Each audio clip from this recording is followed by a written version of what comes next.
Silver Jubilee Forum Pagpupong ang Humbibagi Damag na Suipa Kayam na Harauzay Nakapit Hagat sa Bani Kasi Forum Matang sa Parakadaw Dito sa Manong na Pangpapadaw Kung naman si Nahadaloy na Bito na Chingbiyo Mapungkahan biyo Nakakit Hawaii na Miimpum na wapo Suway na biyo Adugay Paisor Nahana Silver Jubilee Ginong nga ba Humbagi at sa mamatang pinabibagi na magkasahagat sa hari nung kasi ito'y nahanggok sa mamatang daso may pumahanggok kung mamatang daso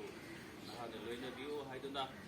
nang di amat ang araw at sa ibo mo ikay ikan biya mo po Bravo Jesu giming na ni Jabani Amen Meron na Silver Jubilee Ginong Masibo Mubami kuting bang na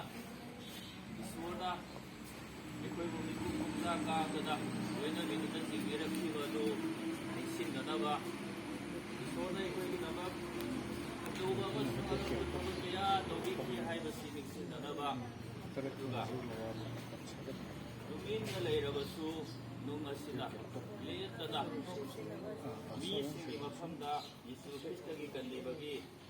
Wari ikabi na ba Siguro ito ginunga si Mapa,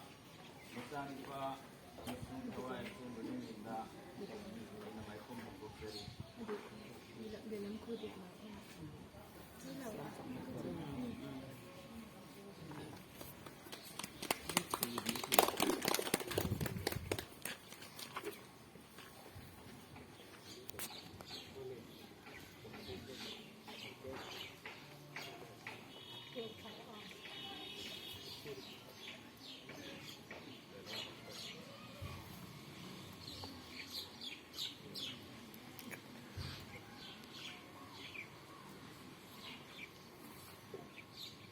Virus,